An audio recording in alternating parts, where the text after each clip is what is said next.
Bom, boa tarde a todos. Meu nome é Renato, sou fellow da UTI, e hoje o tema que a gente vai apresentar é mobilização precoce na UTI. Só passando um pouco do roteiro, a ideia é a gente rever alguns dos principais conceitos relacionados à mobilização, o histórico da mobilização precoce na UTI, as consequências da mobilidade e as principais evidências, as mais recentes principalmente, relacionadas à mobilização precoce, especialmente na ventilação mecânica, e as recomendações que a gente acha que podem ser mais adequadas nesse contexto. Bom, antes de tudo, é necessário que a gente revise, então, os conceitos de mobilidade e mobilidade.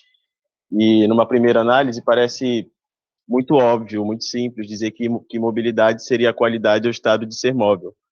E, de fato, o conceito de mobilidade advém principalmente das ciências sociais, do conceito geoespacial. Mas, no contexto da saúde, especificamente da UTI, seria basicamente, como esse artigo é um artigo bastante citado na maioria das revisões, como ele cita como um processo pelo qual o corpo utiliza o movimento para realizar atividades de vida diária. Deixa eu subir aqui. E a imobilidade estaria também relacionada ao movimento, né, e a perda dela, que pode levar a uma inatividade física, mas, acima de tudo, a perda da capacidade funcional dos pacientes, né? Então, a restrição física, a redução imposta do movimento, a constância postural em relação à gravidade e a privação sensorial. Então, o que seria a mobilização no contexto da terapia intensiva, no contexto da saúde de modo geral? A mobilização seria, então, seria uma atividade utilizada para facilitar o movimento. E essa mobilização pode acontecer de diversas maneiras por profissional de saúde treinado, seja ela na perspectiva do paciente passiva, ativa assistida ou completamente ativa. E aí, então, em relação às características da mobilização, basicamente em todas elas é possível utilizar o ciclo ergômetro, seja como atividade passiva, assistida ou completamente ativa. E dentre as passivas, além da utilização do ciclo ergômetro, também pode se realizar a mobilização vertical, passiva, com mesa basculante ou estrutura que deixa o paciente em ortostase, a transferência passiva para a transferência passiva para a cadeira de reabilitação. Entre as ativas assistidas, os exercícios de movimento na posição supina, com apoio manual, a mobilização independente no leito, então fazer o paciente sentar ereto ou virar no leito, com auxílio do profissional, e o treinamento de equilíbrio. Na mobilização ativa, basicamente, todas aquelas que envolvem eminentemente o dispêndio de atividade por parte do paciente é considerada ativa, especialmente a deambulação, andar com sem auxílio de marcha, tentar se levantar, exercício de caminhada em pé e a mobilização ativa para o status eretus aqui. E então, o conceito de mobilização precoce, já que a gente já viu como que se faz a mobilização na UTI, na saúde de modo geral, e o que é a imobilidade, mas o que seria esse precoce? E, de fato, assim, o levantamento da literatura não permite, ele é muito diverso e não permite afirmar categoricamente que seria em 72 horas após a admissão da UTI, ou imediatamente após iniciar a ventilação mecânica. Todos os trials, todos os estudos realizados até agora utilizam conceitos diferentes. A maioria deles tende atualmente a considerar a mobilização precoce a mobilização realizada nas primeiras 72 horas após a admissão na UTI. Mas, assim, todos os estudos variam bastante. E então, por que a gente precisa estudar a mobilização na UTI e cada vez mais o número de publicações aumenta em relação à mobilização precoce? Porque se mantinha o repouso sistematicamente até meados da década de 80 ou 90, e a indicação de repouso, ela data assim, de 400 anos de Cristo, basicamente no conceito voltado para o controle da dor. Então, onde havia dor, havia doença, e era preciso controlar a dor.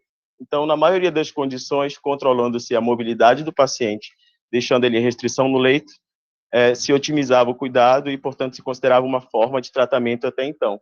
E era isso que dizia Hipócrates, né? Então, em cada movimento do corpo, sempre que se começa a suportar a dor, ela será aliviada pelo repouso. Esse conceito, assim, fazendo uma revisão de fato em relação à mobilidade, há relatos aí ainda do século XIX.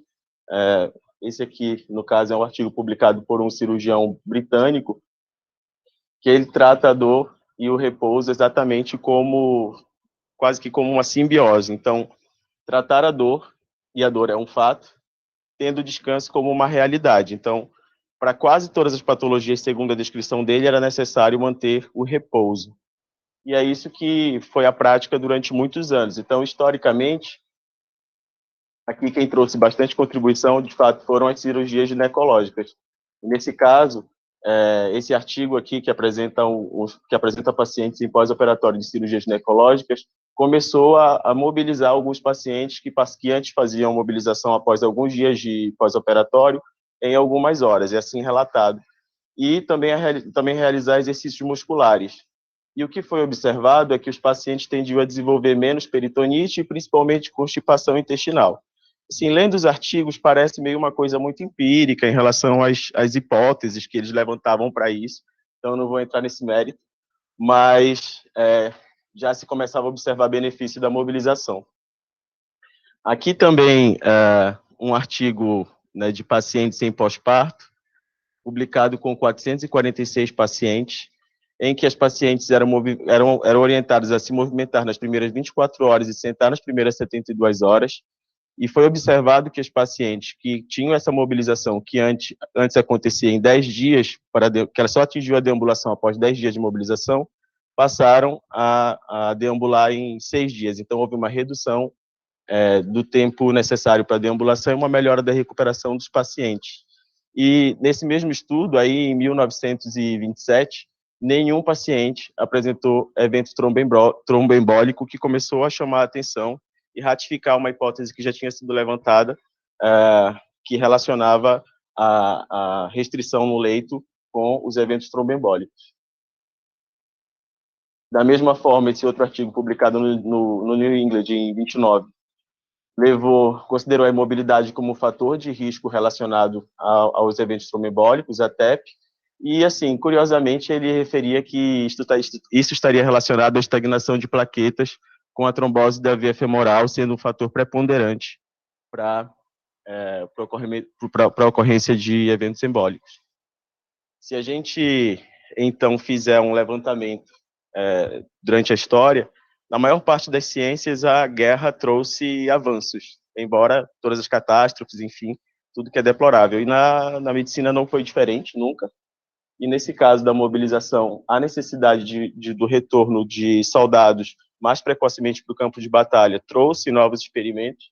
Então, esse artigo aqui, de 44, nesse estudo foram analisados 200 pacientes, metade deles foi colocado no primeiro pós-operatório de diversas cirurgias para sentar e deambular, e a outra metade recebeu cuidados habituais, leia-se, repouso no leito entre 10 e 15 dias.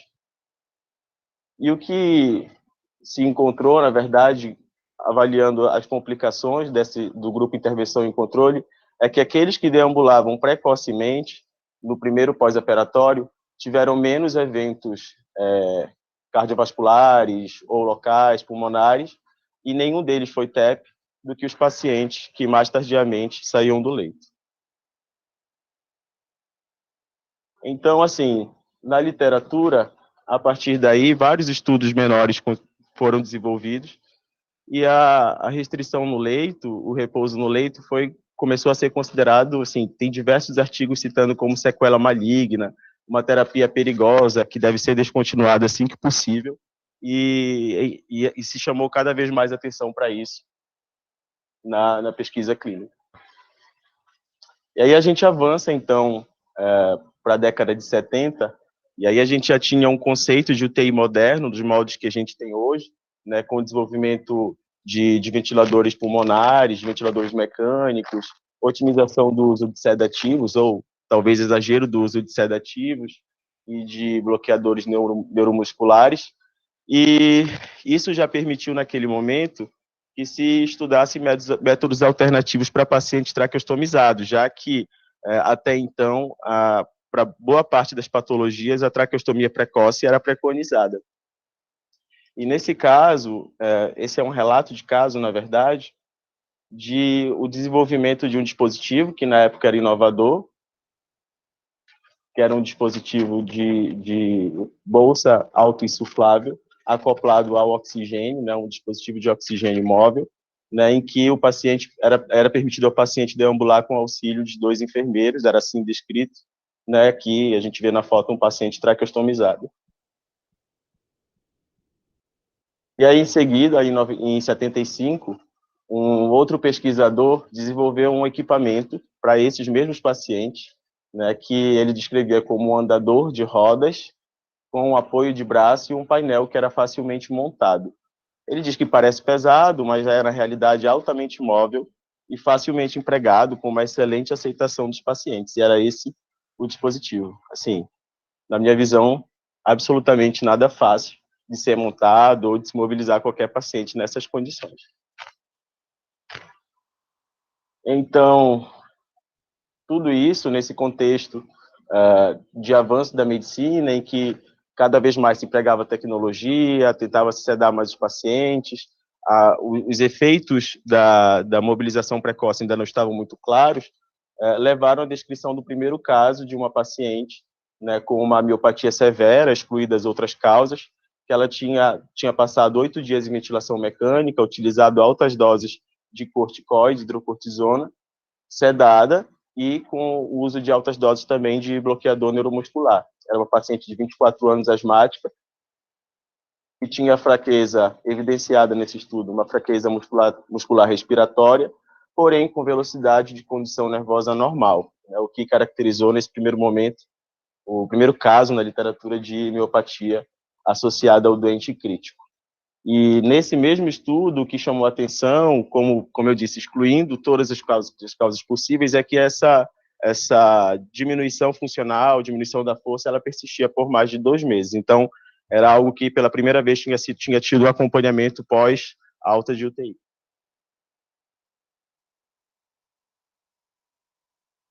Já em 91, a gente deu um salto aqui, foi publicado o primeiro estudo, né, que avaliou a função do nervo, a função nervosa periférica em pacientes com sepsis, que tinham diversas disfunções orgânicas. Então, eram 43 pacientes.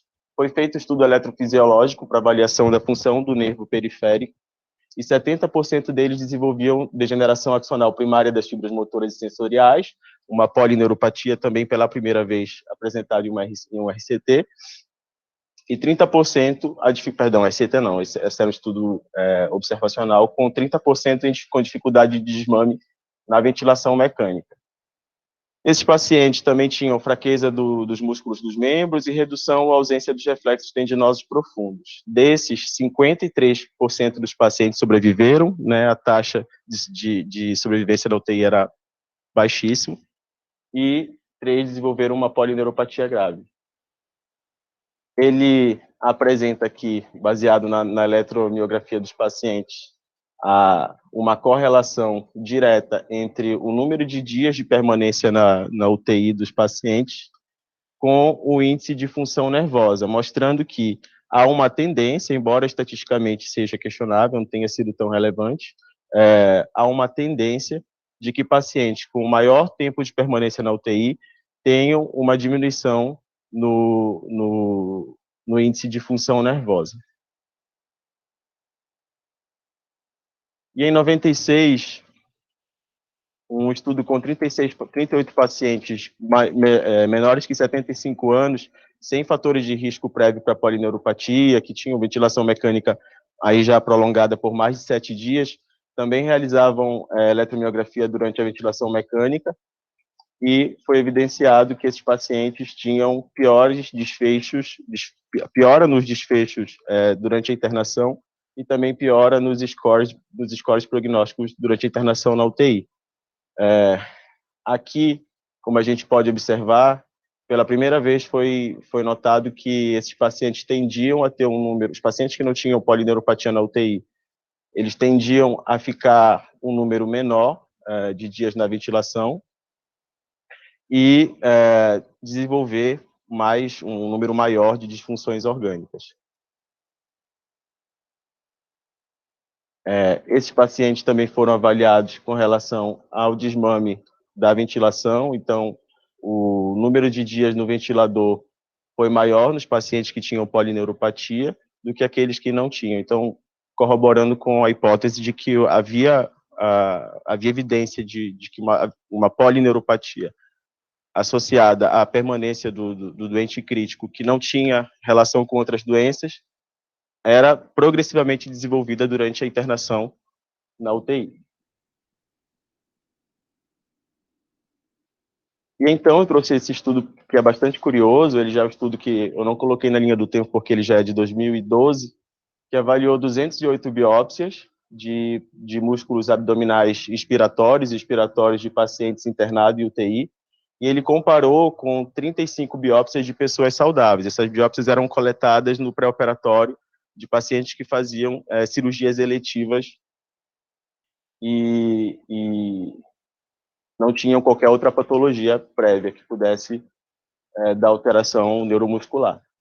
Então, avaliando aqui o reto abdominal e o vasto lateral, o estudo mostrou que os pacientes que tinham um tempo de permanência na UTI aumentado, em comparação com o grupo controle, que eram os pacientes saudáveis, tendiam a ter uma diminuição do número de fibras musculares nessas musculaturas respiratórias e também pareciam ter um desfecho mais desfavorável. Ele também associou aqui o uso de bloqueador neuromuscular com o número de fibras musculares no reto abdominal e no vasto lateral, também mostrando que os pacientes que faziam uso de bloqueador neuromuscular sistematicamente na UTI tinham um desfecho pior em relação ao percentual de fibras musculares. E aí também acabou avaliando a relação miosina-quitina, que parece estar intrinsecamente ligada à fraqueza do doente crítico, e corroborou a hipótese de que os pacientes realmente apresentavam uma atrofia ligada a essa disfunção. Então, muito na medicina se avançou, e esse cientista, esse pesquisador, que é o Thomas Petty, acho que é assim que se fala, ele foi a pessoa que apresentou à comunidade científica a teoria da ARDS, né, da SARA, da Síndrome Respiratória Aguda no paciente da UTI, e foi um dos fundadores também do conceito de UTI moderna, e ele publicou esse artigo aqui em 98, questionando por que a gente fazia o que estava fazendo. Então, quando se iniciou a ventilação mecânica, os pacientes ficavam acordados, e depois, com o desenvolvimento de bloqueador, sedativo, todos quase ficavam sedados, bloqueados, e já se tinha certeza de que havia um aumento de eventos adversos com relação a esses pacientes e piora dos desfechos. Então, ele gera aqui como hipótese e uma interrogação de fato para a comunidade científica, de que a gente deve, na verdade, otimizar a reabilitação desses pacientes e, principalmente, melhorar o cuidado beira-leito, ao invés de aumentar tecnologias.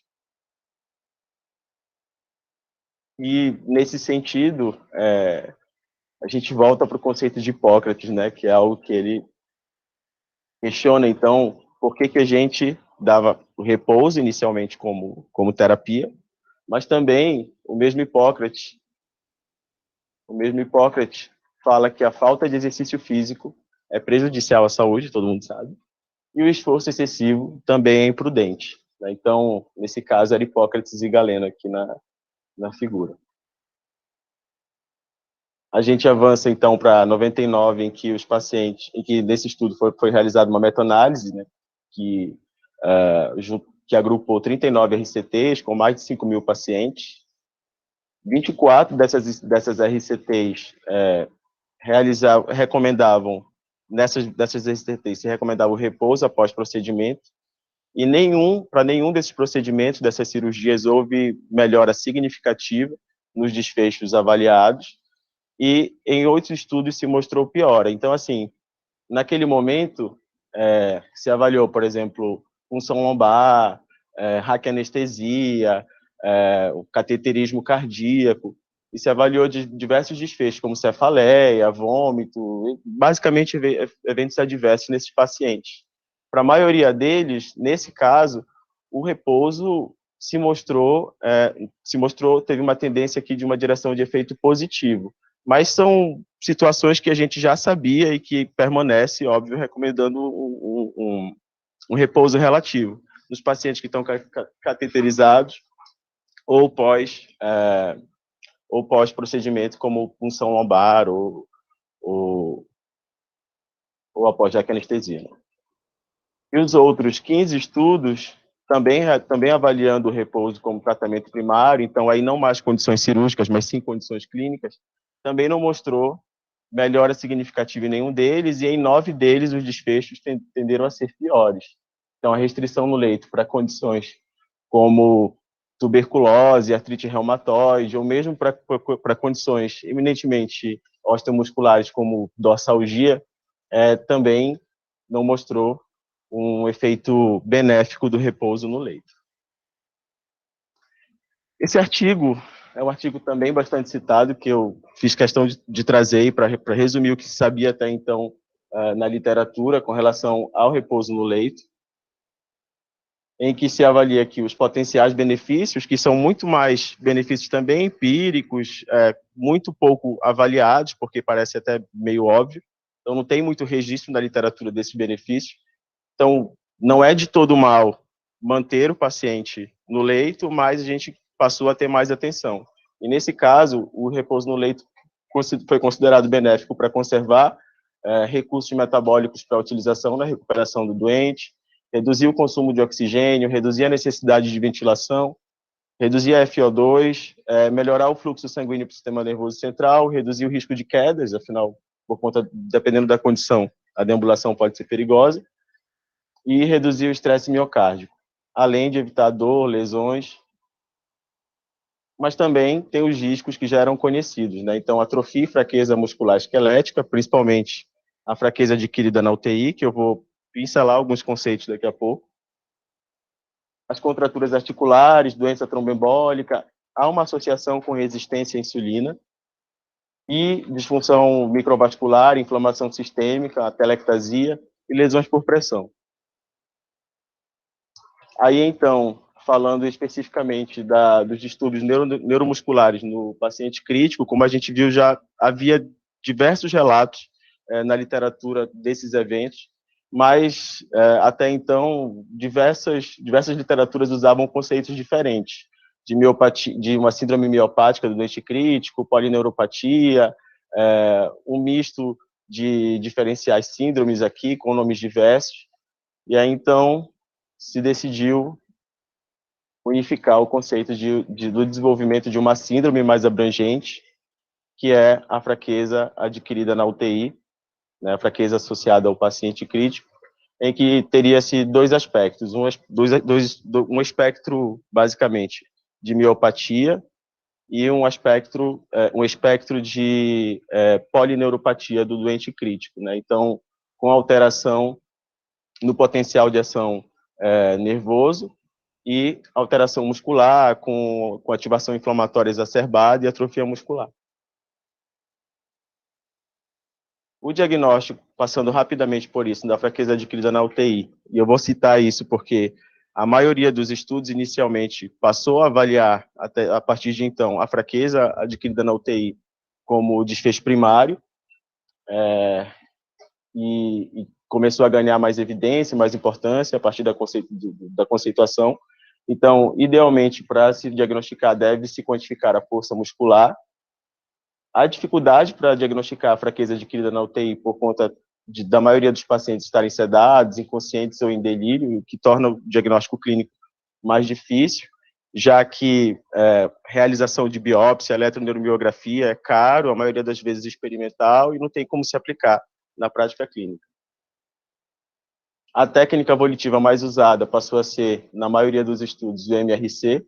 Acho que a maioria tem familiaridade, né, com o MRC, que avalia os 4 membros, uma pontuação de 0 a 5, que vai de uma visualização da não visualização de contratilidade muscular até a atividade contra a resistência, né, contra a força. Mas também tem outras técnicas, e assim, são diversas. Não vou entrar no mérito, porque não é o objetivo da aula, mas a dinamometria manual, vários scores de funcionalidade foram desenvolvidos, a maioria não validado para o contexto da UTI, então requer validação. Outras, como a distância percorrida em 6 minutos, né? Então, são diversas escalas e diversas formas de fazer diagnóstico, com ultrassom, com tomografia, mas tudo precisando ainda de validação. Só em 2014, portanto, diante de tudo isso, aqui surgiu o primeiro guideline, né, conceituando a fraqueza generalizada, a fraqueza na UTI como uma fraqueza generalizada dos membros, que se desenvolve quando o paciente está grave, no qual não há explicação para uma outra alternativa que não seja a própria doença crítica. E o padrão de referência é o MRC, na maior parte dos estudos. Isso, basicamente, esse guideline da Sociedade da American Thoracic Society, ele deixa muito claro que escolhe o MRC pela facilidade da execução, mas também porque a maioria dos estudos acabou realizando o exame físico com ele. Então, é basicamente por isso que o principal diagnóstico da fraqueza na UTI é com MRC. E então, a pergunta é quando mobilizar os pacientes na UTI. Então, acho que eu já disse isso, as publicações aumentam gradativamente, têm aumentado bastante, né? Tem sido uma preocupação constante para melhorar o desfecho dos pacientes em terapia intensiva. E aqui, em 2009, eu trouxe 2 estudos, basicamente, que foram bem desenhados. Então, em 2009, foi esse grande estudo aqui para a época, até então, 67 pacientes era bastante. Avaliou 67 pacientes e dividiu em 2 grupos. Em um grupo exercitava exercício em membros superiores e inferiores 5 dias por semana, e o outro tinha uma atividade adicional com ciclo ergômetro, né, aquela bicicletinha, 20 minutos por dia, 5 dias por semana. Aqui o ciclo ergômetro, só para lembrar. O único resultado, não vou mostrar todos, mas o único resultado que esse estudo conseguiu provar com maior significância estatística foi que os pacientes que tinham mais intervenção, que tinham mais exercício de reabilitação, tinha uma melhora no desempenho para deambulação no momento da alta da UTI. Até então, não se mostrou diferença na mortalidade, diferença em outros desfechos no paciente crítico. Não teve melhora na força isométrica do quadríceps também, que foi avaliado nesse estudo.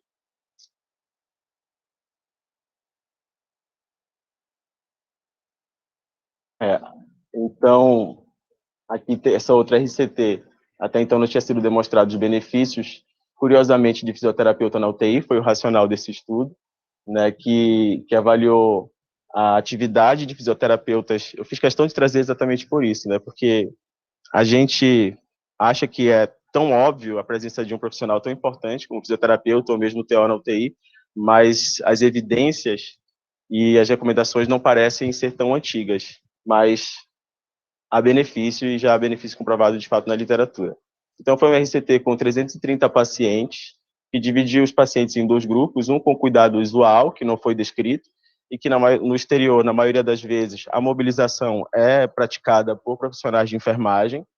Então, esses pacientes executavam cuidado usual, e comparou com outros 65 pacientes que realizavam uma sessão adicional com o Mobility Team, que era um grupo de um fisioterapeuta e 2 enfermeiros. Esses pacientes, esse foi o primeiro estudo, na verdade, que avaliou os pacientes ainda com sedação e tentou fazer sessões adicionais, reduzindo o nível de sedação. Esses pacientes eram mobilizados conforme o nível de consciência, então o grau de atividade, de exercícios passivos a exercícios ativos, ia evoluindo conforme os pacientes conforme o nível de o nível de consciência deles permitia. Aqui, então, um paciente em ventilação mecânica em ortostase. Bom, esse mesmo estudo mostrou que os pacientes que tinham essa intervenção otimizada com o Mobility Team saíam mais precocemente da cama, não tiveram mais eventos adversos, tinham tempo de internação menor, o que começou a tornar mais favorável a mobilização até de pacientes em sedação e ventilação mecânica, uma mobilização mais ostensiva. E, além desse estudo, tem diversos outros estudos, pelo menos 13 estudos assim, de relevância significativa, que foram publicados principalmente aí entre 2008 e 2015, e aí, assim, seria improducente trazer todos, mas essa revisão aqui e meta-análise publicada no PLOS trouxe aqui um agrupamento de 23 RCTs que avaliavam pacientes adultos, a maioria deles recebia mobilização precoce, e o conceito de mobilização precoce ficou extremamente abrangente, né, porque nem o estudo tinha consenso com relação ao que de fato era precoce, como a gente viu. Esses pacientes precisavam ter estabilidade neurológica, respiratória e cardiovascular, e eles precisavam iniciar a mobilização precoce antes do grupo controle, basicamente isso. A mobilização era com amplitude de movimento e exercícios envolvendo carga. Os outros pacientes recebiam cuidado padrão, cuidado usual. Também não foi descrito como era esse padrão. O desfecho, basicamente, era avaliação de funcionalidade, força, o MRC. É importante, e eu fiz questão de trazer aqui a exclusão do perfil de paciente para esse estudo, porque, basicamente, todos os estudos, e de certa forma óbvio, assim, eles excluem pacientes que têm causas neurológicas, porque, enfim, é um fator de confusão, pacientes submetidos a intervenções, como estimulação elétrica, rotação lateral contínua, com outras indicações de mobilização que não fosse usual, pacientes que faziam exercícios após alta da UTI, então ele avaliou só os pacientes que faziam mobilização na UTI, além de estudos duplicados, etc. E assim, passando bem rapidamente pela lista de estudos avaliados, a maioria das evidências é bastante fraca. Isso porque o principal fator é que você não tem como realizar um RCT de mobilização cegando quem faz o procedimento e muito menos cegando o paciente. Então, o nível de evidência é bastante baixo para a maioria dos estudos. Aqui eu trouxe, nessa meta-análise, né, a definição do que seria precoce e de como se realizava a intervenção, extremamente uniforme. Tem estudo que considera que como precoce antes de 72 horas, antes de 24, dentro de 3 dias, outros não têm definição muito clara.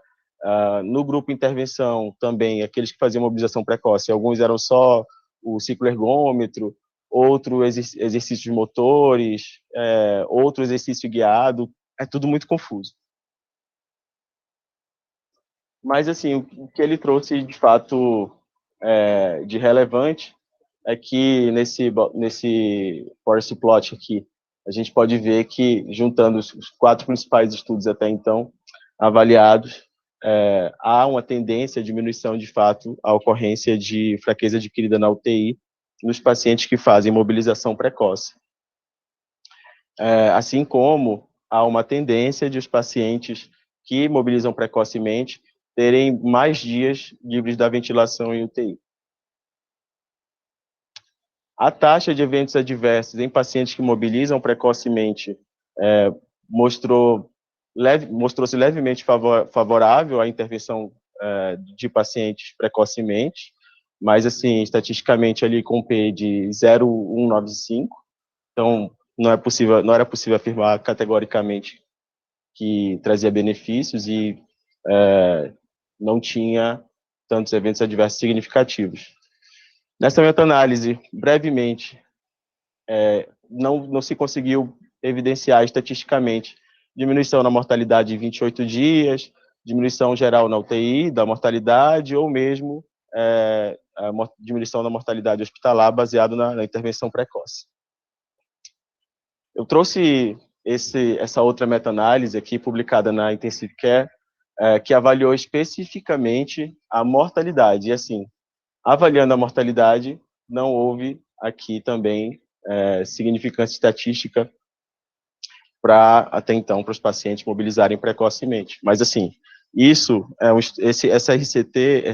essa meta-análise, ela avaliou pacientes que estavam em ventilação mecânica e que não estavam em ventilação mecânica. Então, é importante esclarecer.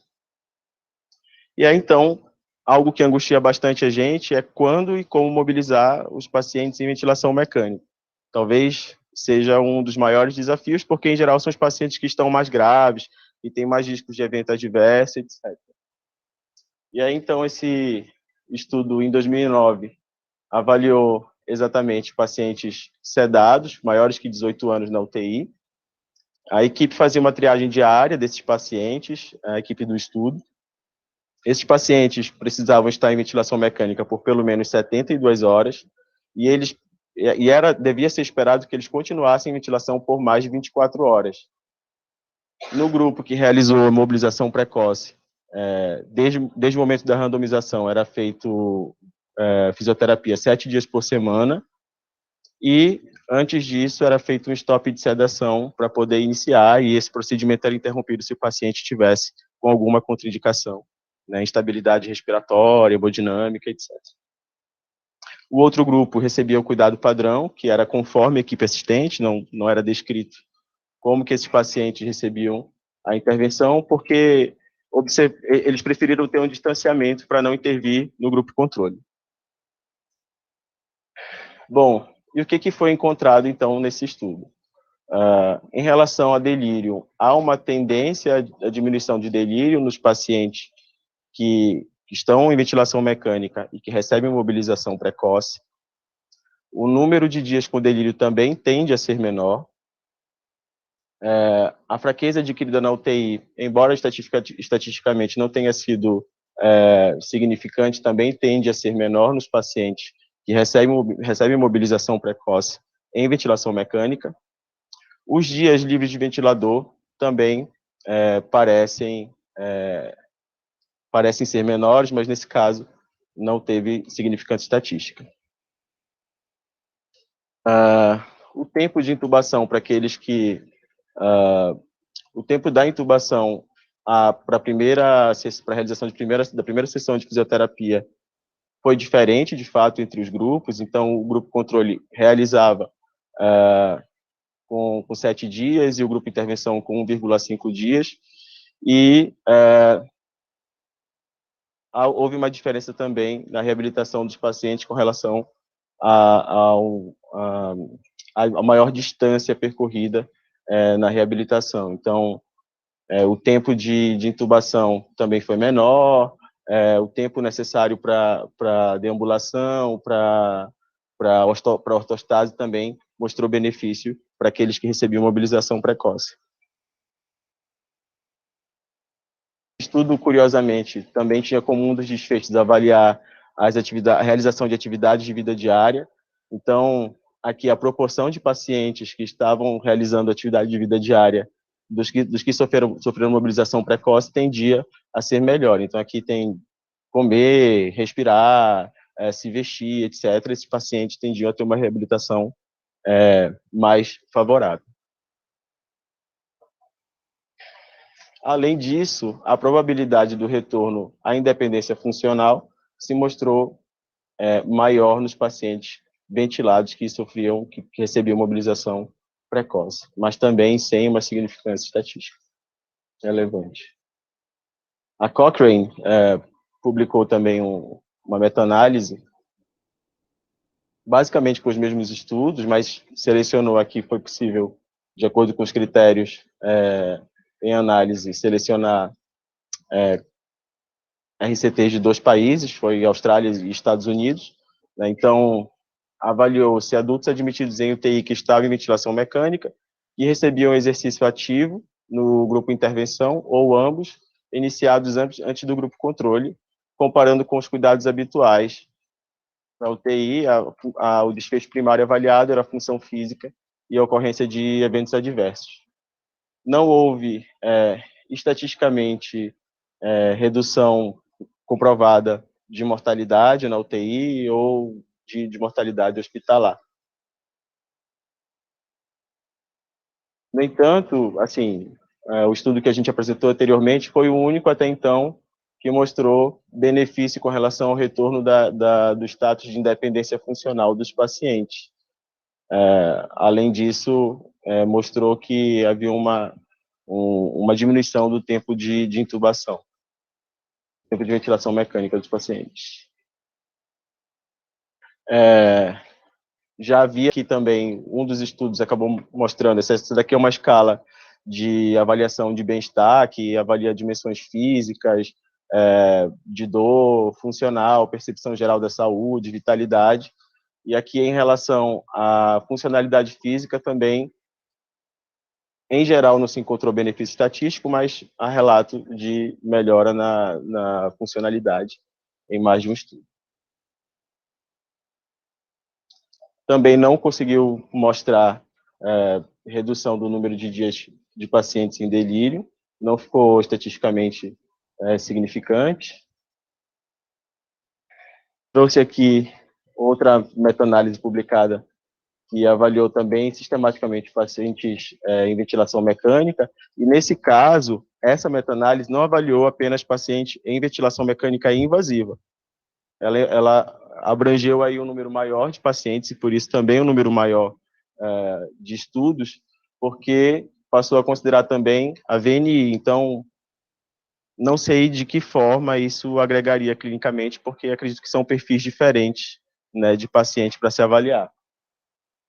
Mas esses pacientes que estavam em ventilação mecânica ou em VNI receberam mobilização precoce sistemática, ou seja, com protocolo, até 7 dias após a admissão na UTI.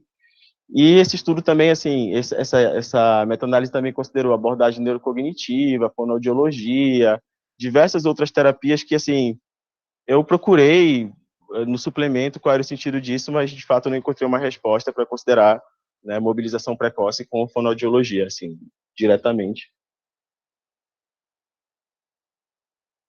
E ele comparou com 3 perfis de pacientes, né, nos estudos, aqueles que recebiam mobilização tardia, que era iniciada mais de 7 dias após a admissão na UTI, padrão, que era iniciada menos de 7 dias após a admissão na UTI, porém não era realizada sistematicamente, e estudos que tinham pacientes que não recebiam mobilização. Também avaliou, foi um estudo que teve a finalidade de avaliar a força muscular e a mobilidade funcional. Mais uma vez aqui, assim, entre o grupo de estudos de pacientes que comparavam mobilização sistemática com mobilização tardia, há uma grande diferença nos conceitos do que se recebia no grupo intervenção, alguns com frequência de 1 vez ao dia, 3 vezes ao dia, bastante variável. No grupo que recebia mobilização sistemática comparada à mobilização padrão, também extremamente uniforme, né? Então, alguns recebiam 2 vezes ao dia, 1, 2 vezes. E, curiosamente, teve um estudo que avaliou a mobilização sistemática com a não mobilização. E esses pacientes, na verdade, tanto no grupo intervenção, eles recebiam estimulação elétrica bilateral no quadríceps, e no grupo controle, os pacientes recebiam eles, na verdade, era conectado o eletrodo, mas eles não recebiam estimulação. Então, foi um estudo cegado nesse sentido, mas que, assim, não teve estatisticamente relevância, assim, o N era bastante pequeno. Bom, em suma, o que essa meta-análise traz é que não havia benefício estatístico e tudo estava muito confuso até então em relação ao desfecho funcional, melhora do MRC, nem na incidência de fraqueza associada à UTI nos pacientes em ventilação mecânica. Os efeitos pareciam mais fortes para a mobilização sistemática comparada à mobilização precoce. Então, dentro daqueles três grupos, os pacientes que recebiam protocolarmente mobilização sistemática tiveram melhor benefício. No entanto, os efeitos podem ser clinicamente significativos com relação à redução da fraqueza associada à UTI e talvez uma redução de 38% no risco de desenvolver fraqueza associada à doença crítica. No entanto, não houve diferença estatisticamente significante relacionada à mortalidade, também relacionada ao tempo de permanência na UTI, tempo de permanência no hospital, delírio, foi bastante diferente, aliás, entre os estudos, e não se conseguiu, na meta-análise, encontrar um benefício claro. E aí, então, o que se sabia até então é que a mobilização precoce era incomum, e talvez seja isso que perdure ainda, isso estou falando de uma meta-análise de 2019, mas a mobilização precoce ainda é incomum na maior parte dos países, e na maior parte das UTIs em geral. A fraqueza associada à UTI leva a resultados ruins após a ventilação mecânica prolongada. A imobilização combinada à ventilação mecânica parece ser um fator preponderante para a ocorrência de fraqueza associada à UTI. A mobilização precoce parecia segura e até viável, não havia grandes relatos de eventos adversos graves. Ela parece diminuir o tempo de ventilação mecânica e UTI, mas a gente ainda estava precisando de evidências, preferencialmente de um RCT fase 3, que foi o que aconteceu ano passado com o TIM, né? Acho que a maioria também talvez já tenha ouvido falar sobre. Era um estudo bastante aguardado, foi um estudo realizado por um grupo australiano e neozelandês, tem pesquisadores de diversos países, e ele foi aguardado também porque era um estudo de fase 3 internacional, foi realizado em 6 países, inclusive no Brasil, no Hospital de Base de Brasília, multicêntrico, que teve grupos paralelos, randomizado e controlado. Também foi um estudo que avaliou pacientes maiores de 18 anos, que estivessem em ventilação mecânica com expectativa de assim permanecer por mais de 48 horas. Os pacientes que recebiam mobilização precoce, para eles se utilizava essa escala, que é a escala de mobilização na UTI, em que se gradua os pacientes conforme o nível de atividade. Então, aqui, o paciente com grau 1 ou 2 recebe atividade no leito. O paciente que tem um grau 7 a 10 pode deambular. E progressivamente se empregava esse protocolo nos pacientes após um stop de sedação diário.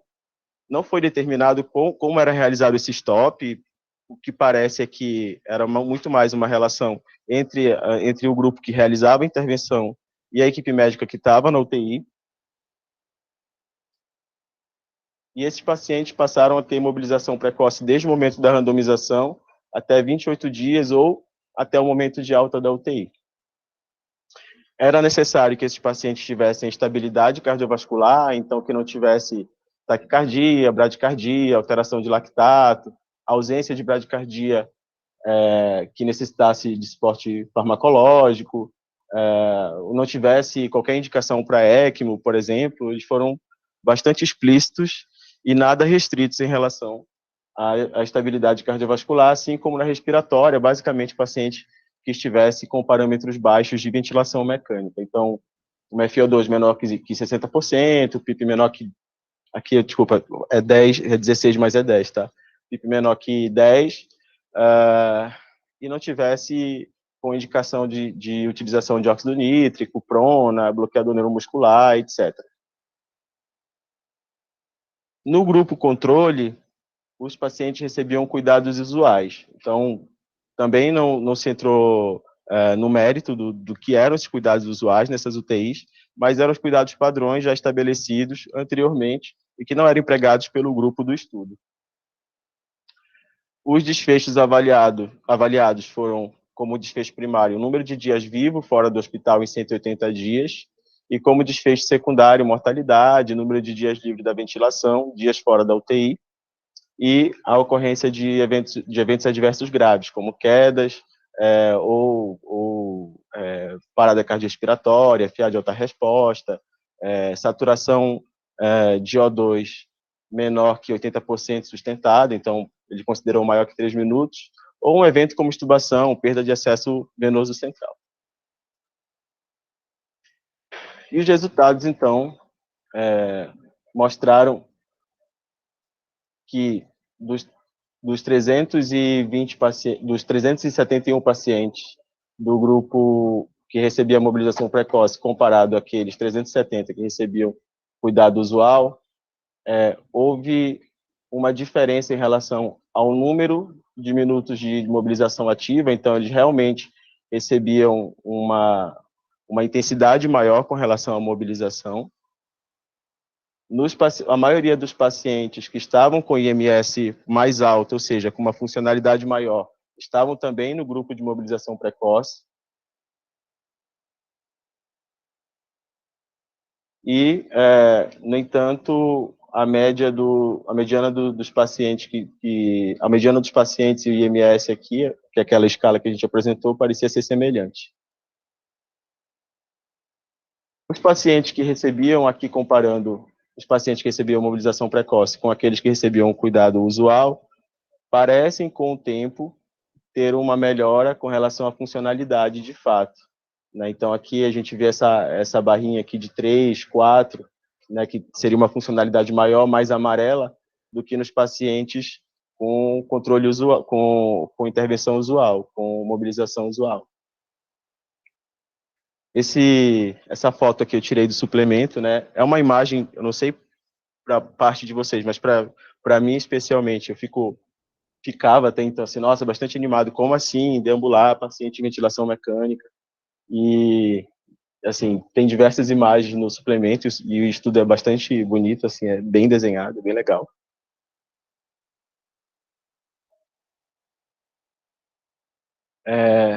E então, os resultados do TEAM, talvez não muito animadores, para quem esperava uma grande revolução na mobilização dos pacientes ventilados. No entanto, teve algum desfecho que parece favorável em relação aos dias fora do hospital, em 180 dias. Então, os pacientes que recebiam mobilização precoce não tiveram diferença, mas também não tiveram piora. O número de óbitos em 180 dias também aqui com uma significância estatística baixa, mas não tinha muita diferença. A mediana do número de dias livre da ventilação mostrou algum benefício, mas também não estatisticamente significante. O número de eventos adversos foi bastante significante no grupo que recebeu mobilização precoce, e isso foi, por ser o maior RCT já publicado, assim, foi bastante relevante, porque até então se mostrava seguro, mas não tinha nenhum estudo também que tivesse um protocolo bem estabelecido de mobilização dos pacientes em ventilação mecânica. E, de fato, aqui a maior preocupação que a gente tem depois do TEAM é essa. A maioria desses pacientes, quando tiveram evento adverso, estava relacionado ao sistema cardiovascular, com alteração da pressão arterial, arritmia, então foi o ponto de preocupação em que a gente começa a levantar, e ele concluiu, de fato, que não teve um número significativamente maior de dias em que os pacientes estavam vivos e fora do hospital, sendo mobilizados precocemente, sistematicamente, em ventilação mecânica, e a intervenção foi associada ao aumento no número de eventos adversos graves. Bom, já caminhando um pouco para finalizar, a gente então sabe que esse artigo é bastante interessante de mobilização precoce, sim, faz uma análise mais conceitual e geral, e não é tão novo, é de 2012, mas sumariamente nos leva a avaliar os antecedentes da mobilização, com a necessidade que a gente já viu de mobilizar os pacientes, né, que deve estar atrelada com foco na melhora da funcionalidade, melhora do desfecho dos pacientes.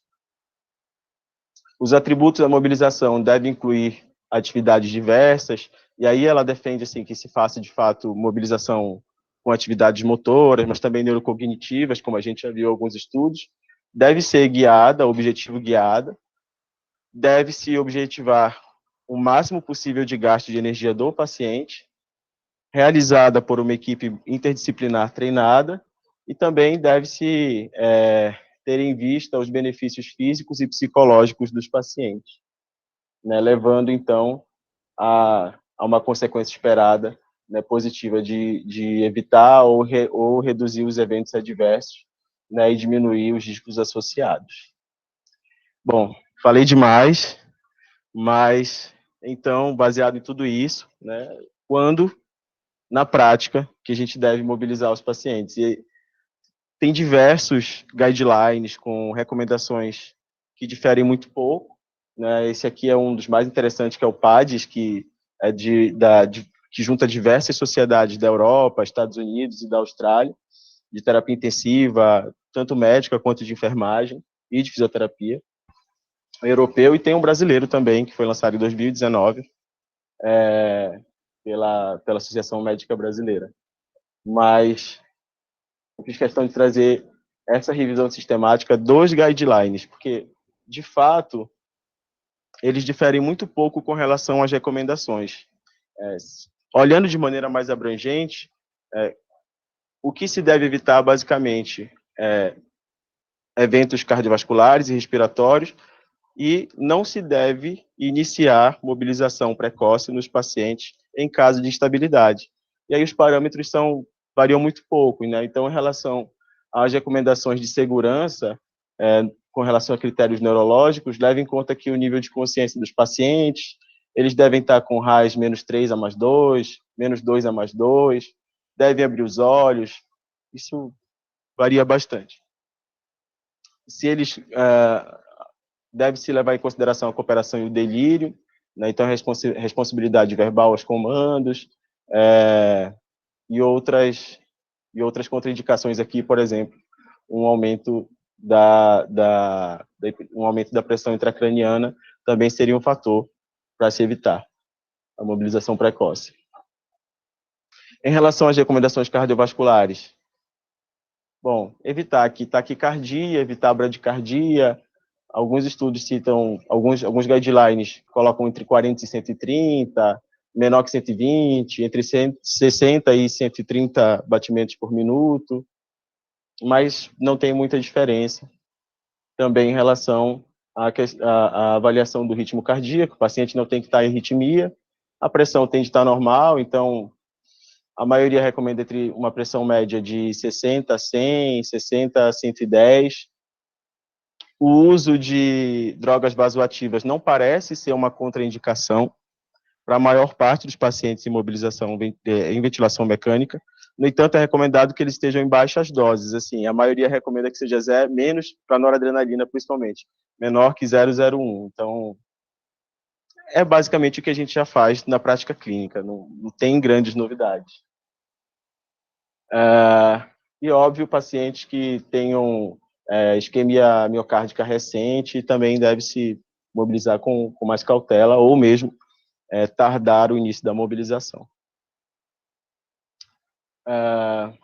Em relação aos parâmetros ventilatórios, é basicamente PIP baixa, FO2 baixa, paciente com frequência respiratória baixa, nada além daquilo que a gente já faz. Em relação à saturação, que é um ponto de interesse, talvez porque a gente visualmente fica mais atento ao monitor, pacientes podem ser mobilizados com mais segurança, segundo os guidelines, na maioria acima de 88%, 90%, né, com uma FO2 abaixo de 60%, o que eu ainda considero bastante.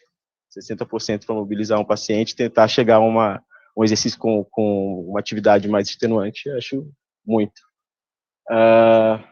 E aí, em relação à frequência respiratória, menor que 30, menor que 40, é melhor não mobilizar um paciente, né, que esteja taquipneico.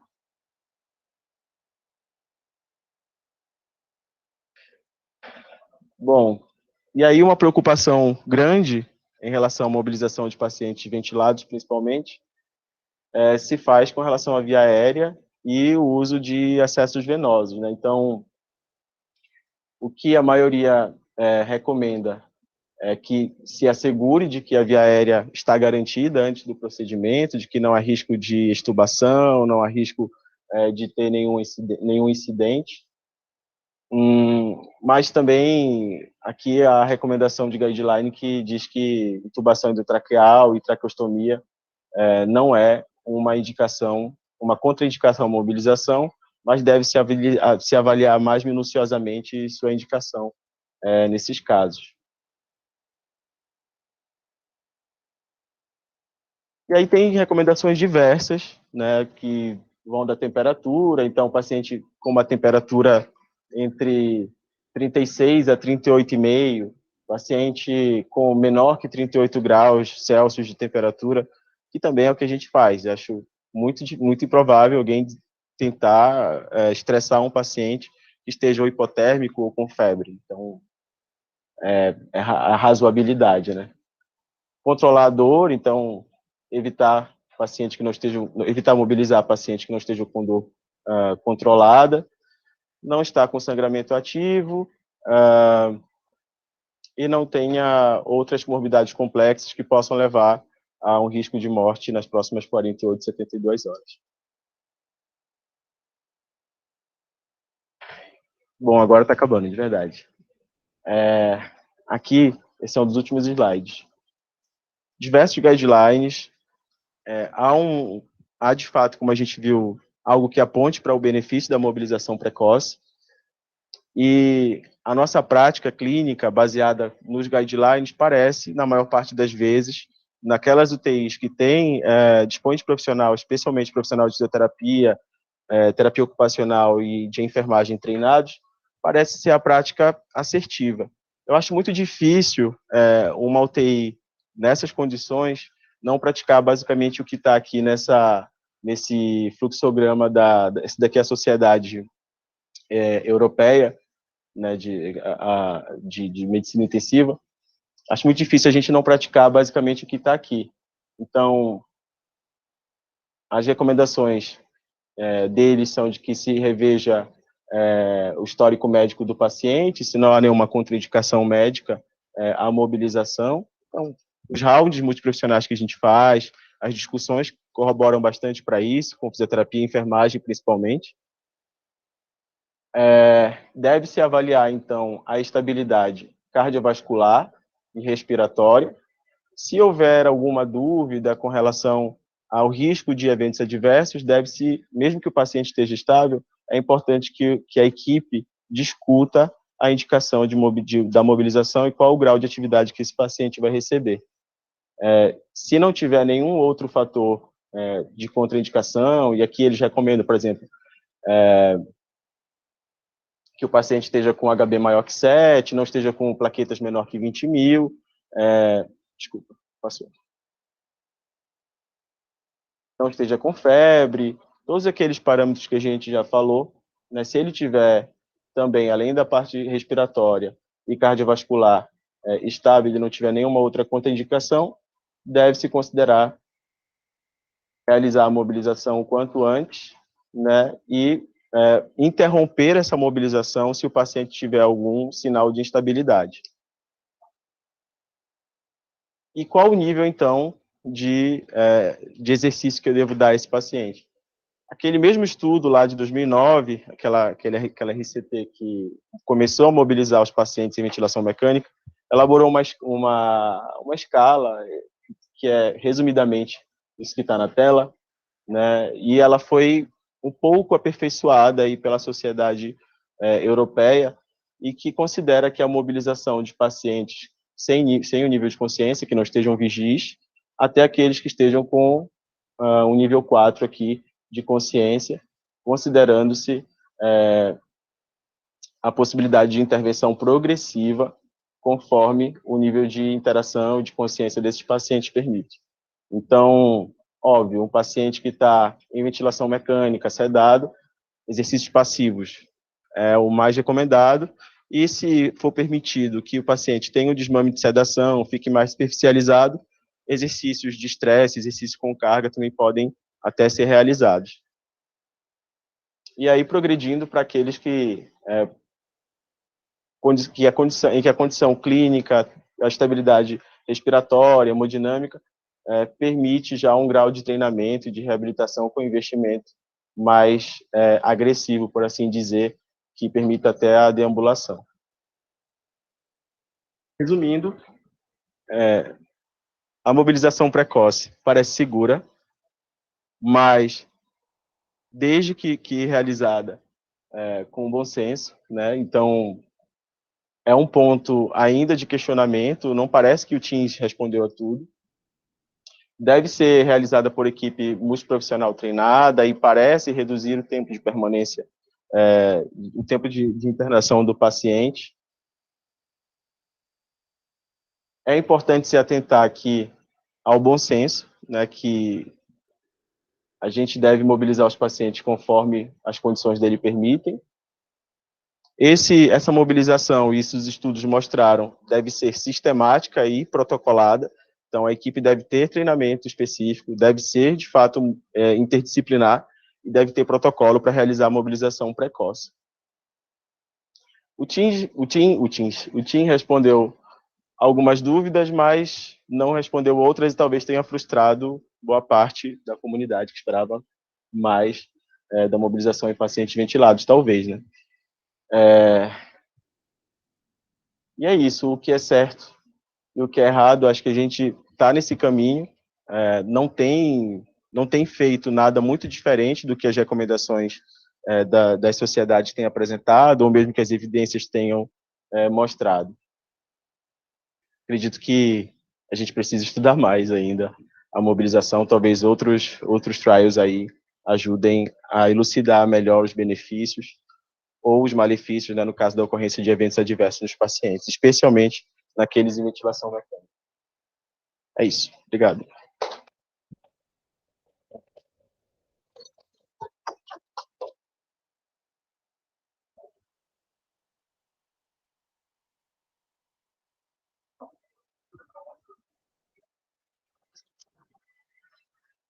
Parabéns pela aula ali, para começar. Você, depois de tudo que você leu, considerando que seu paciente não está instável, o cara que chegou entubado, sei lá, um pós-operatório, ou mesmo uma sepse que já está melhorando, que horas você colocaria esse cara para mobilizar assim, full? Ou faria alguma coisa gradual? O que você pegou na essência assim, de tudo que você viu? Vamos pensar numa sepse que está em manejo das drogas, mas chegou única.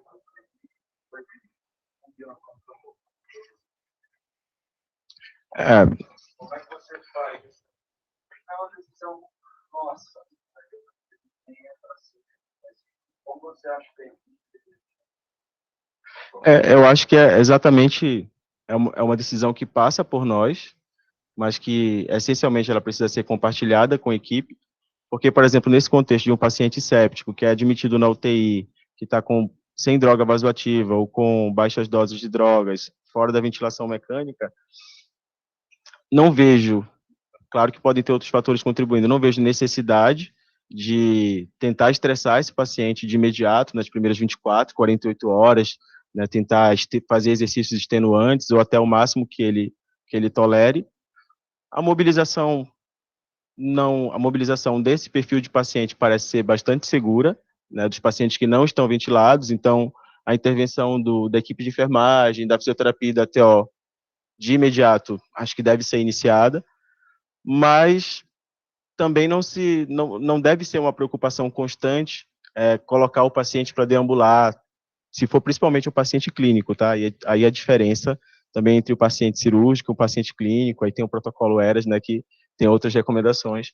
Mas no paciente clínico, nesse caso, não vejo necessidade de tentar estressar, de colocar para deambular, sabe, fazer exercício de carga no primeiro dia. É claro que depois do primeiro dia, depois das 72 horas de admissão do paciente, avaliando um contexto geral, prognóstico, é possível que isso seja feito, mas vai depender da evolução. acho que 48, 72 horas é um prazo, é um tempo razoável.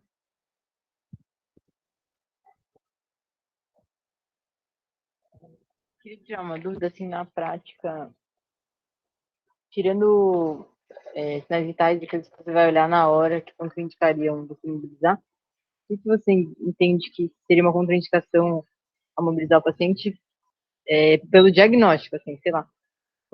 Quando mobilizar um paciente com síndrome miocárdica, quanto tempo eu preciso de fato deixar em repouso? Acho que, pelo que eu vi, a maioria fala 24 horas, mas eu não sei se isso é uma coisa, se é um tempo estabelecido, se tem alguma condição, algum diagnóstico específico que você fala, não, esse paciente, independente do que eu encontrar ali, eu não posso mobilizar.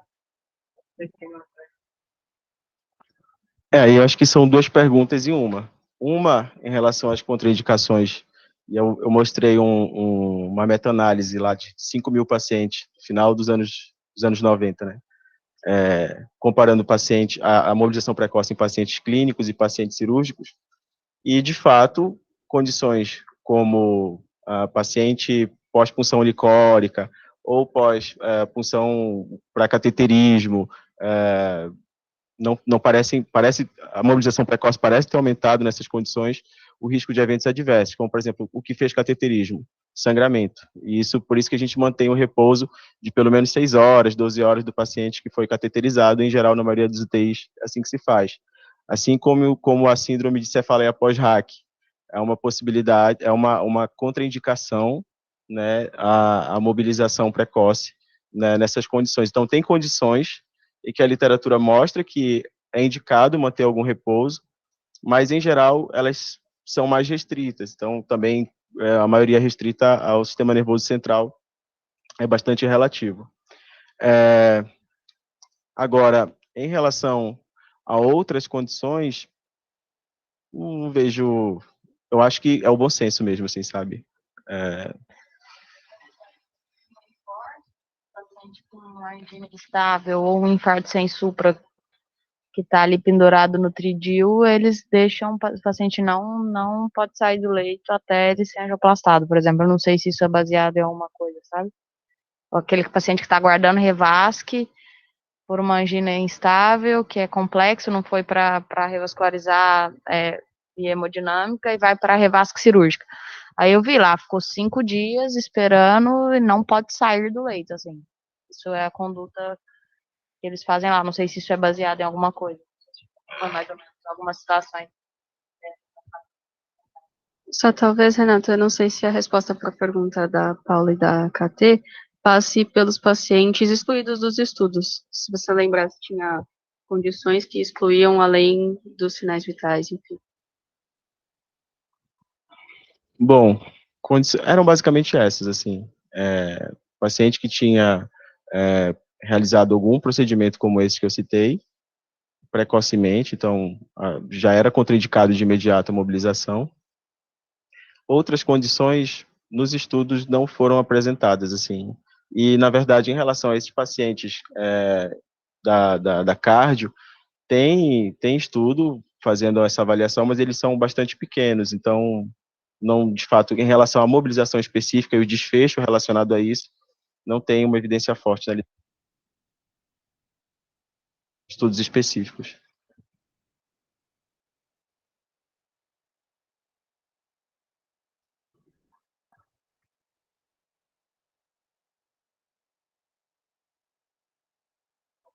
Sua apresentação, Renato, foi bem legal de assistir. É uma dúvida que eu tenho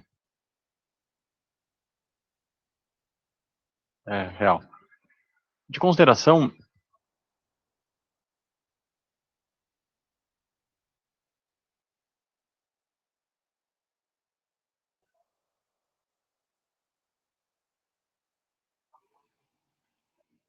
Não dá para ouvir aqui.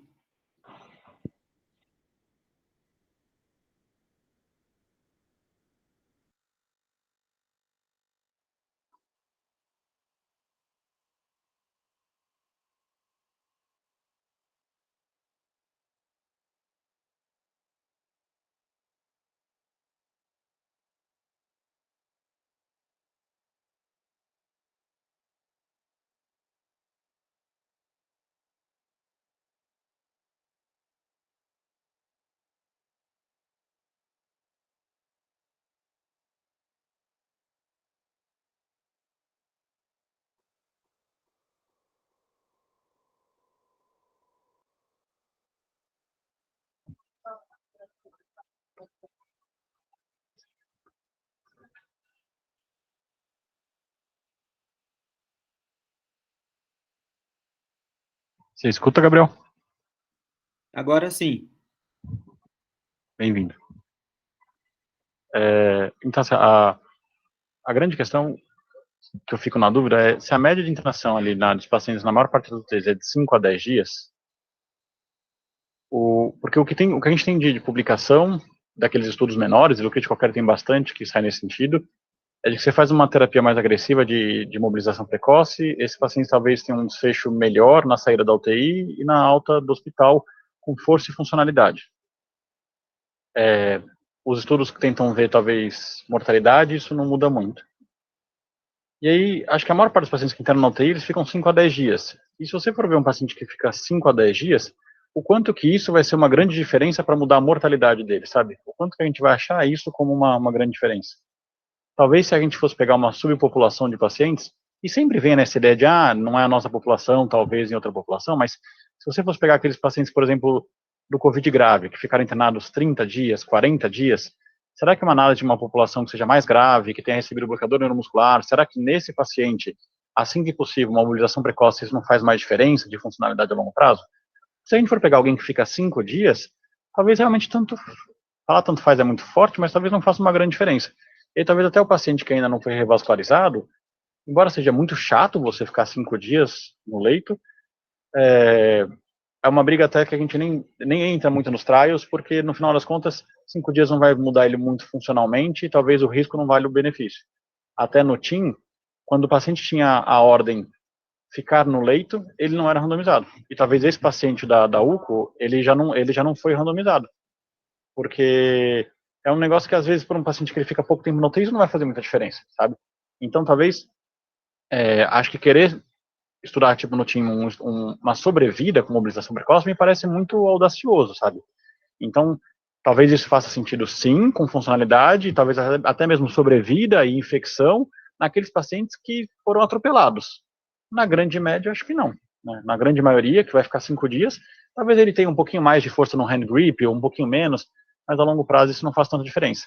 Naquele paciente com internação prolongada, naquele paciente que tem uma permanência mais longa, ele eu acho que faz muito mais diferença, mas aí eu não sei se dá para tirar isso nesse contexto. Além disso, nos estudos, tem até aquele estudo que foi no AVERT, no AVC, eu não me lembro se era em 2018, que ele tentou uma terapia super agressiva, ultra precoce em AVC versus não ser ultra precoce. E que era em até 24 horas, os pacientes tinham que estar em pé e andando, e sabe, chegou na UTI já tinha que estar andando. E que no fim você nem faz sempre isso, porque às vezes chega na UTI e você ainda dá você quer entender meio o que está acontecendo. E não foi associado a melhor desfecho, e talvez até a pior desfecho. Mas o grupo padrão, tanto do AVERT quanto do TIM, era bom, assim, já era fisioterapia boa. Então, o que mais se considera é isso, que os pacientes na terapia padrão faziam muita coisa já. Então, não quer dizer que quando a gente vê um trial desses negativo, que, olha, o que a gente tem de evidência é para o paciente ficar acamado 100% do tempo. Não, que talvez você tenha que pensar em dose e momento. Que talvez o do TIM, eu lembro que o protocolo me parecia até assustador, era até fadiga muscular, né? Então o cara tem que fazer até cansar, assim.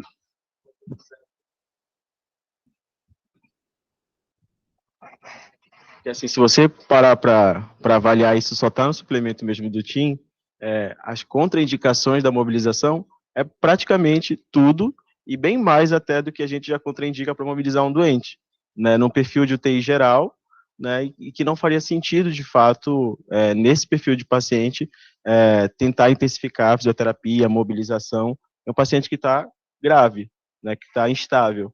Então, não acredito que, baseado na população de estudo, isso deva se mudar a prática clínica, no sentido de não oferecer sempre que possível mobilização para aqueles pacientes quando assim é permitido, já que, por exemplo, considerando um paciente que fica 5 dias na UTI, muito provavelmente os scores de gravidade são menores, o risco de morte é menor e é um paciente que vai ter mais condições de mobilizar e não necessariamente na UTI.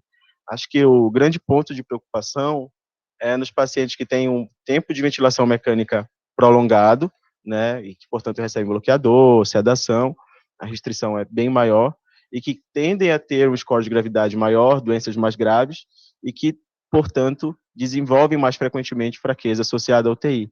Acho que esse paciente é o ponto de preocupação maior, né, e que requer um grau de investimento, talvez não mais precoce, mas protocolar, né, da forma mais ou menos que a gente viu, né, e que tem mostrado, na maioria dos estudos, benefícios, porque assim, os estudos compararam intervenções usuais, que não tinham protocolo, e em boa parte da Austrália, Estados Unidos, realizados pela enfermagem, né, naquele contato muito mais próximo do que a nossa realidade, relação de um enfermeiro para um leito, e comparado a isso, uma mobilização sistemática com protocolo, e aqueles que tinham protocolo, como na maioria das vezes com o Mobility Team, com um time de mobilização, foram que mostraram mais benefício, mas especialmente nesses pacientes que têm um tempo maior de permanência e associado à ventilação mecânica.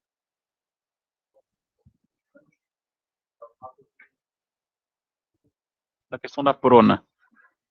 Quando você pega os estudos iniciais com relação à prona, tinha muito relato de remoção de dispositivo quando você pronava.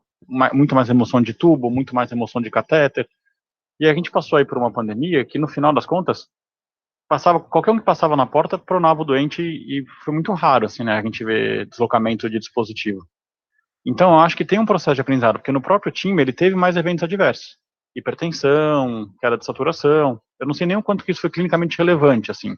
Porque você pode ter uma hipertensão, mas que você deixou o doente quieto, não aconteceu nada, mas isso pontuou. Agora, talvez com o tempo e treino, com a equipe treinada, isso seja também um pouquinho menor, igual acontecia com a prona antes, e o Procerva, por exemplo, já não teve mais taxa de evento adverso.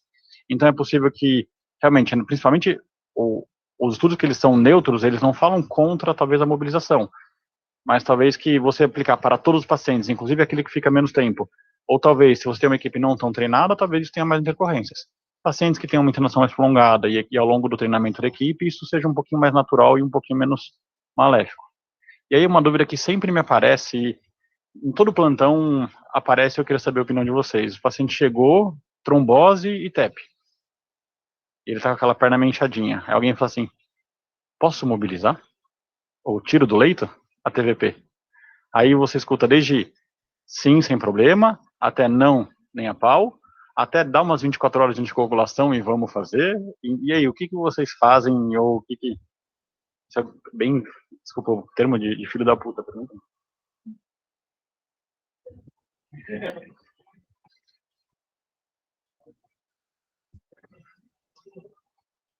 Bom, esses estudos, todos eles, os menores e mesmo o TEAM, não avaliou especificamente o perfil. A maioria dos pacientes, tanto no TEAM quanto na maioria dos estudos, eram pacientes com disfunção respiratória inespecífica e com sepse, né? Então, as evidências para esse perfil de pacientes seriam bastante precárias.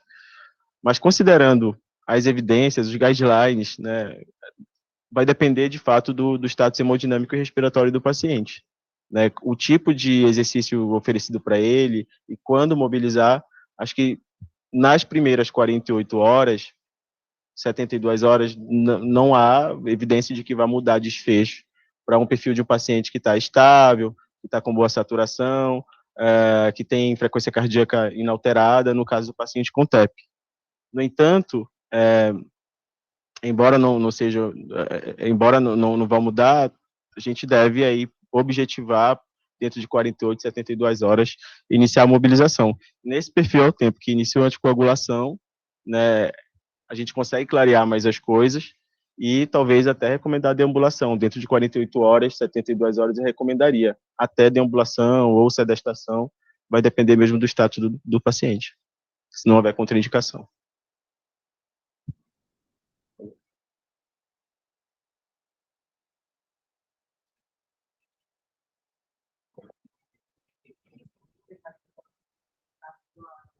Pergunta era mais no sentido do risco desse trombo caminhar para cima.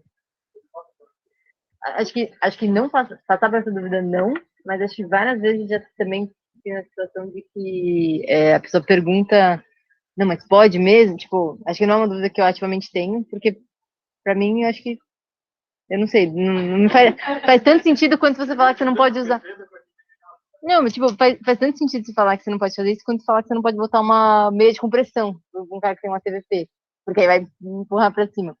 Mas realmente é uma coisa que as pessoas ficam mobilizadas, né? Mas você acha que isso acontece? Qual é a sua opinião? Sei lá, realmente faz. O que você acha?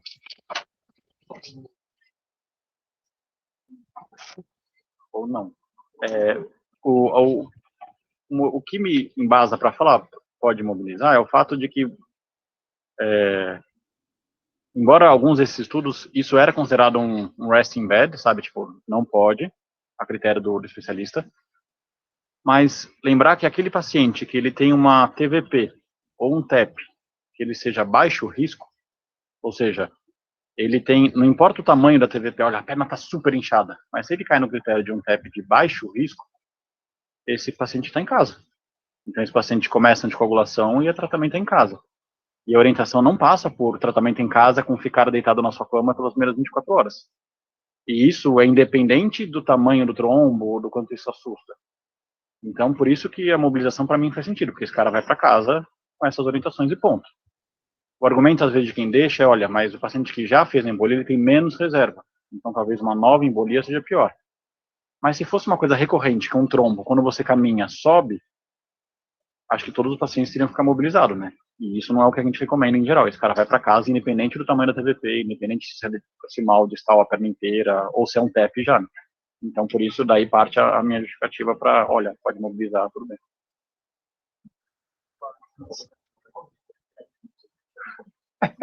Vai espremendo ali, né? Ele continuar imobilizado não teria um risco de favorecer permanecer o trombo ali, formar mais trombo? Esse não de ver ali, tipo, beleza, estão anticoagulando, mas será que também não... Não, essa eu falei.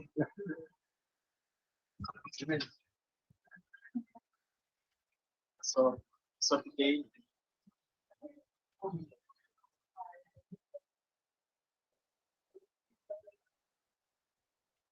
Nossos vão lá, sim, uma, 2 vezes por dia. Não ficam lá, não ficam. Então acho que aqui é muito melhor. A fisioterapia. A mobilização para fora do leito do paciente de ventilação É pouco, é pouco. No hospital tem fisioterapia.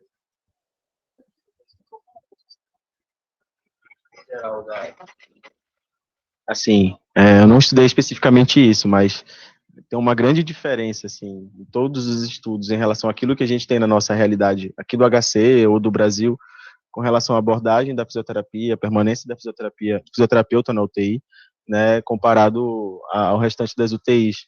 Em geral, eles têm um tempo de intervenção, né, de sessão menor, de 20 a 30 minutos, e a mobilização tende a ser prescrita por eles, pelo médico, também acaba contraindicando ou não a mobilização, mas também com o auxílio da enfermagem, já que a relação, né, da enfermagem é uma redução ali do número de enfermeiros por paciente.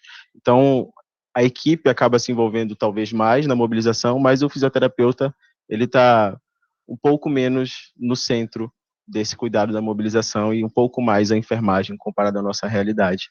Agora, eu fico um pouco ansioso, na verdade, não é nem ansioso, é até o contrário, em relação aos pacientes em pós-operatório.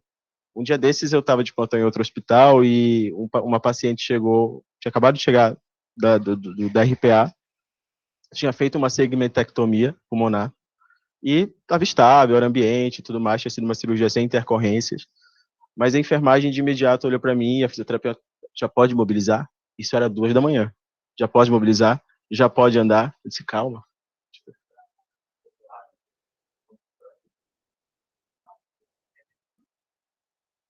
Mas eu não sei de que maneira está ficando obstinado pra gente, assim, porque 2 da manhã, o paciente veio da RPA, mobilizar, vamos andar.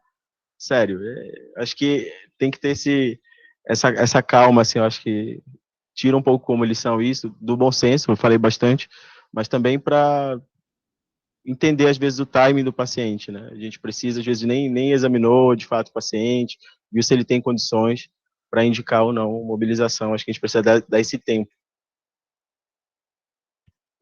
Também de cirurgia e cinta abdominal, vocês têm alguma opinião? Assim, tipo, às vezes o cirurgião pede para esperar a cinta para poder mobilizar pelos PCI, não sei nada. Boa pergunta. Eu realmente não avaliei nada com relação especificamente a esse perfil de paciente pós-operatório abdominal. Não sei. Não sei se isso está.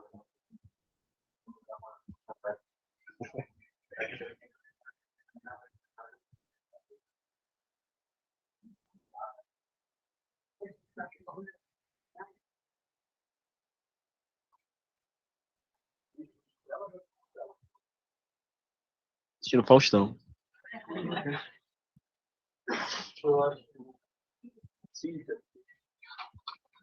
A gente não estava no intraoperatório na hora que fechou, e a gente sabe que o que está escrito no prontuário nunca é 100% do que realmente acontece. Então, eu fico com medo, às vezes, o cara fala, põe cinta, e sei lá, tava frágil, tava...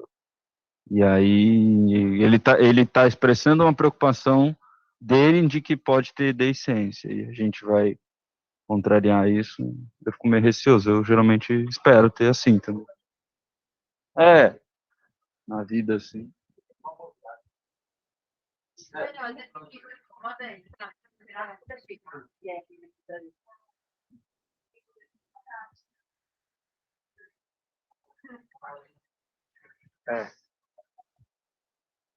Alguém mais quer fazer alguma pergunta, consideração? Posso falar aí? Vai? Posso Pode. falar? É que eu já Pode falar. Não, então eu vou falar. Não, muito bom, Renatão. E boa discussão aí. Eu queria só fazer um comentário que enquanto você ia falando, eu ia pesquisando aqui, e quando você pesquisa o TIM, aparece no Google um vídeo no YouTube assim, mobilização precoce não funciona. Então, eu acho que tem que tomar muito cuidado, né? A gente tem que tomar cuidado porque a gente ainda não sabe o que é o cuidado padrão e talvez a gente não faça o cuidado padrão que o TIM usou. E outra coisa, que agora no Congresso Americano de Terapia Intensiva saiu aquele estudo de mobilização precoce e redução cognitiva, né? Que, em 1 ano. Eu não vi o estudo inteiro porque eu não tenho acesso à revista, mas no Twitter tem as tabelas do coisa e é interessante assim que foi bizarramente menor a quantidade de piora cognitiva dos pacientes que foram submetidos à mobilização precoce. Lógico, é um estudo unicêntrico, né? Então acho que gera aí uma hipótese para um RCT multicêntrico maior, de que talvez mortalidade de fato não seja uma coisa que a gente vai esperar com a mobilização, mas com alguns desfechos centrados no paciente, principalmente a longo prazo, e pensando em síndrome pós-UTI, talvez faça bastante sentido, né? Nesse estudo teve, então, menor redução cognitiva e menor fraqueza relacionada à internação da UTI. Acho que tem que esperar esse estudo sair, a gente ter acesso ao protocolo para ver exatamente o que eles acharam, né? Mas interessante que efeito adverso teve mais, mas o efeito adverso foi taquicardia, uma taquicardia tipo de 130, saiu uma PAI e uma sonda retal. Então, no fim das contas, talvez tenha sido bom até o efeito adverso, né? Olha, eu não li esse estudo, mas assim, acho que esse termo de mobilização precoce, em qualquer perfil que seja, quando a gente não discrimina qual é a população e quais foram as contraindicações para realizar e as condições dos pacientes, fica algo realmente muito abrangente, que fica difícil chegar a alguma conclusão. Então, não conheço realmente esse estudo, mas vale a leitura, com certeza. Mas, assim, a maioria dos estudos unicêntricos, eles mostraram, a maioria não, desculpa, boa parte deles mostrou, de fato, melhora funcional, inclusive com alguns questionários aplicados após 180 dias de alta da UTI, que os pacientes, em diversos formulários de pacientes tinham uma autopercepção de saúde, uma autopercepção de cuidado melhor em comparação com os pacientes que não tinham recebido mobilização precoce. E aí eu não sei, por exemplo, se nesse estudo considerou-se, como a gente viu, a realização, por exemplo, de intervenção da terapia ocupacional, exercícios neurocognitivos, tem estudo avaliando, inclusive, agora o emprego da realidade virtual aumentada, com o uso de videogame. Então, assim, e isso relacionando a desfecho com mobilização precoce do paciente na UTI. Então, se, por exemplo, esse tipo de terapia for intensificada nessa população desse estudo, é algo que talvez seja otimizado e acho que aqui ninguém contraindicaria terapia neurocognitiva para um paciente na UTI. Então, depende muito da população e de como que se faz essa mobilização, o que foi considerado.